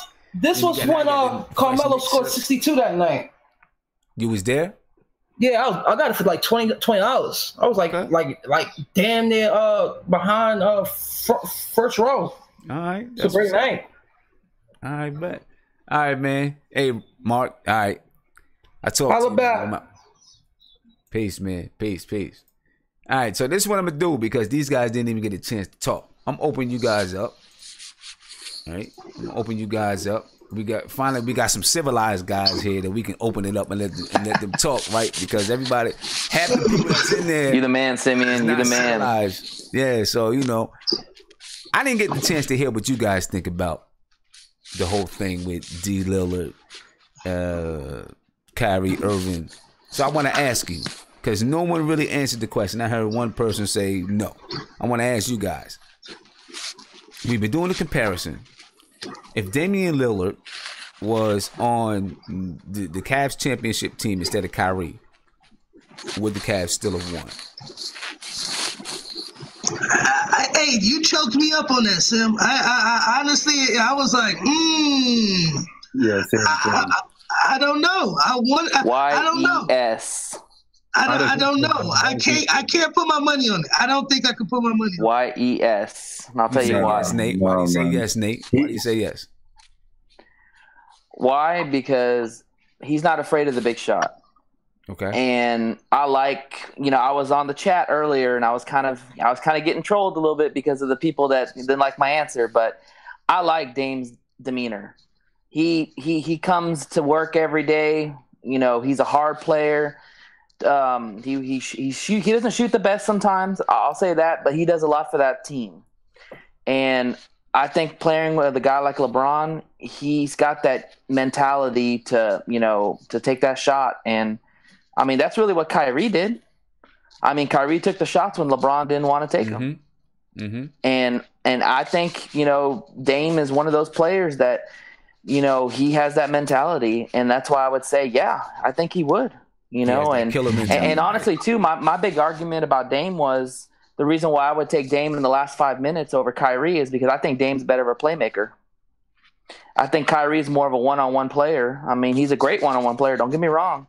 But I think Dame's more likely to make that pass to another player and give him the shot rather than, you know, just taking it one-on-one, you know, and either hoping and missing. Kyrie can pass as well. He wants the ball in his hands when it matters the most. And he's not going to pass. That's when But yeah, you go first. I think more he wants the ball in his hand because I think he believes he can make the best play. I don't think it's always the fact of him always scoring the basket, but I truly believe, like Kyrie believes, that me being able to break down my defender, read the defense, and decide if I'm going to make this easy layup, pull up, or kick it out for a three. I think he feels like he knows his basketball IQ is high enough, and he feels like he's played enough that he can make that decision. Yeah, and the only thing I would disagree with you on that is Dame played for 4 years in college, and he came in already knowing the game and knowing how to play. Kyrie played 1 year at Duke, you know, and he still went. He didn't. How many games did he even play? He didn't play 4 seasons, right? Exactly. He didn't even play. He didn't play a lot, which means he's still learning the game. I mean, he's still. You know, he's a hell of a scorer. Let's just be honest. He's a hell of a scorer. But I'm just saying, man, Dame's no slouch, man. You watch that Rockets game where he basically brought that whole team back by himself. That's big time. Okay. And that's what I keep hearing you say, though, Nate. And that's the one thing that I would say. Honestly, if you truly had to pick, which one of those two point guards make their teams, I mean, honestly, the players better. Not necessarily what they can do themselves. I think Dame does. Which one I makes think their Dame teams does. I think better? Dame makes his players better because Kyrie is more about getting his own shot.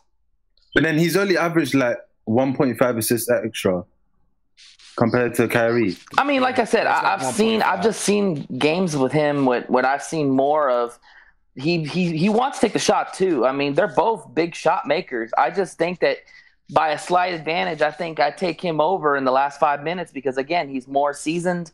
He's played 4 years of college. That matters a lot. You learn a lot in 4 years of college playing basketball. And so what happened in the playoffs? What happened in the playoffs? Well, look at the team he has explain that around to him, me. man. Look at the team. Okay, so now you're talking about look at the team that he has around him. I mean, doesn't he have? He has a pretty good two guard. He's got McCollum. I'll give you McCollum. Right there, yeah, you got McCollum. That's right there. Yeah, with Kyrie's, you got the big best fella. success has had LeBron. They got the big fella. He's had LeBron when he was successful. Let me just say this here: the difference between Kyrie and Dame is Kyrie when he doesn't talk that much, and what he says is on the court. He actually does what he says. He does what he does. The difference with Dame, I feel that sometimes he complains, and then I don't know if he can handle that New York media. And plus, with that rapping career, I don't know because it's New York. Yeah, but we're talking about the court, man. We're not talking about the court. I mean, what they do off the court, that's their business, in my opinion. Yeah, I know, but then when it comes to like, he might take it a little bit more serious and like be thinking about after basketball. But then Kyrie is a killer. This guy is efficient. You don't think Dame is either? I think his game would improve under Fizz because Fizz, I think he's smart. I think he'll get him in the right spots in terms of his shots. So he'll be taking better shots if he's with Fizz. But with Kyrie, his shots are already efficient. One thing somebody brought up, and I don't know if it was you, Sim, or not, but somebody brought up that they think Dame would play better with the Knicks, and I totally agree with that. Because when you've got alphas and KP and Knox, you need a guy that's going to have to be more, maybe be okay with being a facilitator at times. And I think Dame is more of that type of guy because you already got two guys that are going to go one-on-one. You want Kyrie to go one-on-one too? Well, what I asked the question is, would Dame's field goal percentage increase playing with the Knicks, playing with guys like KP? Yeah, he would take less shots. He would take less shots because I think he would be a better facilitator in getting other players involved. Okay. All right. Well, check this out, guys. We're coming down to the end of the show, so I want to give you guys a chance to get your last 30 seconds in. I think it's a great debate. It's a debate that'll probably go on forever. And I tend to think that if the Knicks are in a situation where at the deadline, Damien Lillard is available and they know that they have him at the right price, I think they'll go for it. That's what What's the right price though? What would you give up for him? I don't know what the right price is. What would I give up for him? Cantor and Hardaway. But see, I think I'll put Trey Burke in there as well. Well, I would definitely do Cantor and Hardaway. I mean, that's without a question. I would do Cantor and Hardaway.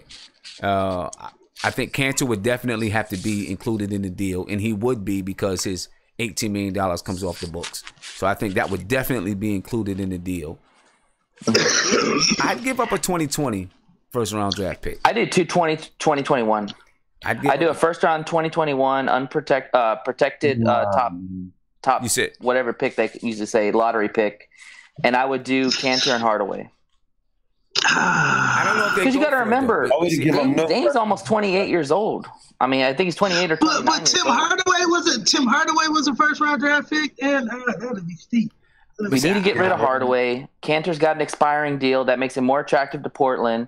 And then you got to throw in a draft pick. I take a 2021 because by that time, if we're not winning games, I don't know what's wrong with us. See, I don't know if they go that far out to 2021, and I don't think they take Hardaway because now you're duplicating McCullough. They're going to want another point guard. They already got cap problems. But they need a wing guy too, Sim. That Al Farouk is not that great, and I think he's, They already got a lot of money tied up with Evan Turner as well. They got cap problems already, so I don't think they would probably take Hardaway. But I don't think we should be giving up picks because if you see the smart teams like the Spurs and like Golden State, you don't see them trading their picks because that's true. You need to keep the young guys as well, and then if you're getting draft picks every single year, they're going to be the ones that motivate your team. But the thing you got to remember, Ralphie, if you're trying to get rid of something, you got to give something in return, and it's got to be. And draft picks are a hot commodity.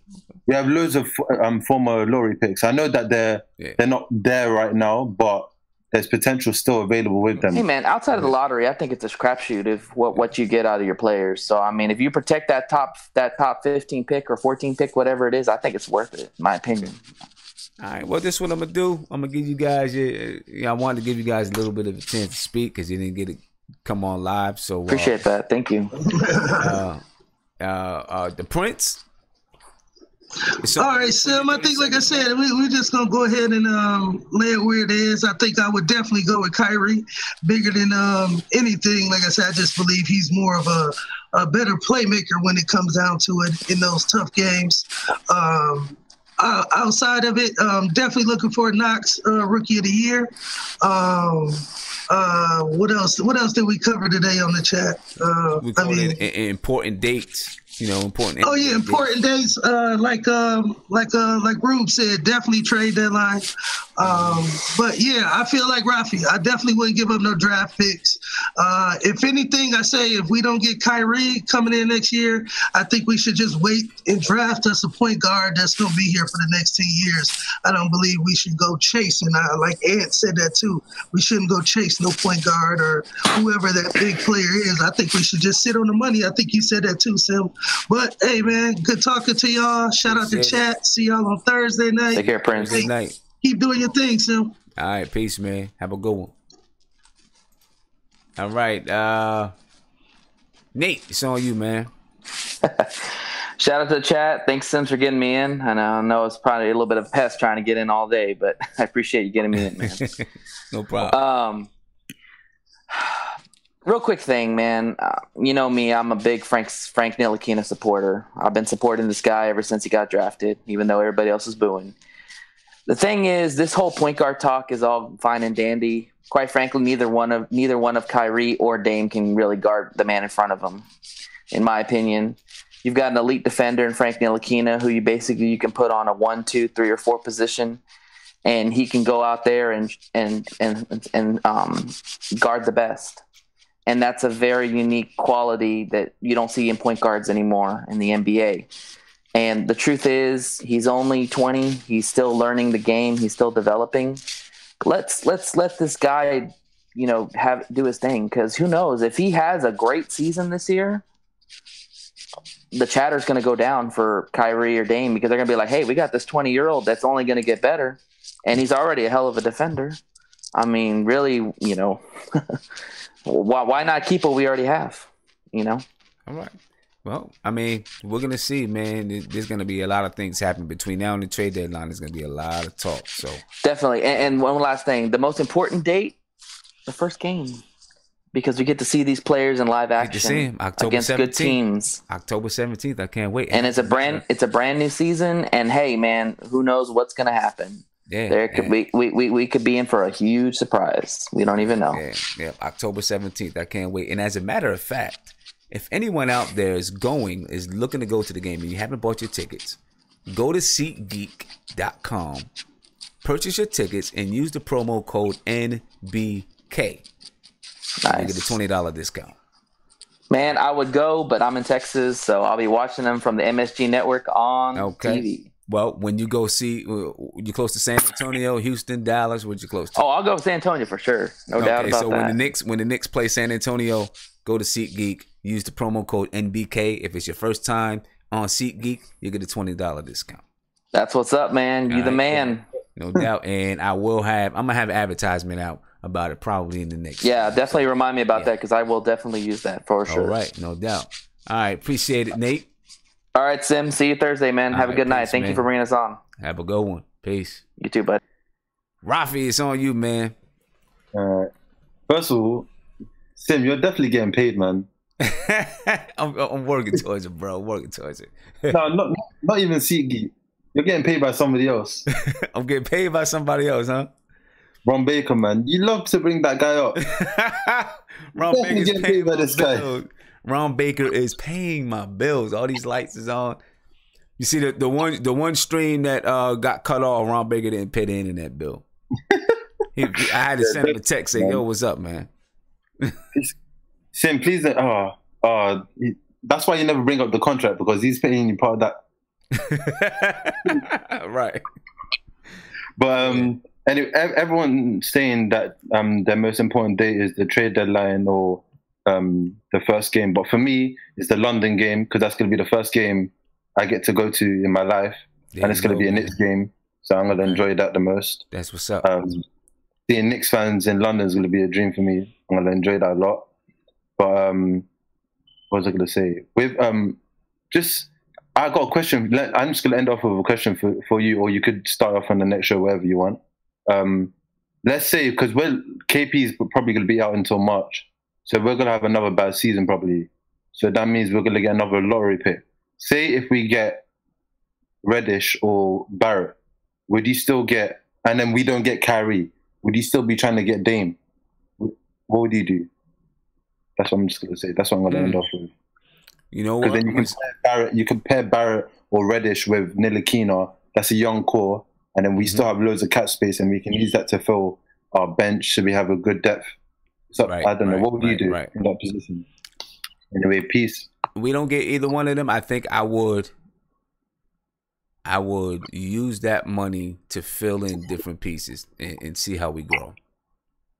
Yeah. If it comes down, if it comes down to that, that's what I would do. Fill in different pieces, see what we have, see where we are, and we don't get either one of them. Instead of forcing the issue, I'd rather try to, instead of bringing in someone like Kemba, that maybe you're like, I'm not sure if I really want to or not. He doesn't push the needle. Like he's not that game changer guy. So if you're gonna spend the money, it's got to spend it on someone you're sure about. You know what I mean? So I would wait. Yeah, I'd wait. Yeah. Hey, Rafi, man, when you you know what? Let me tell you something.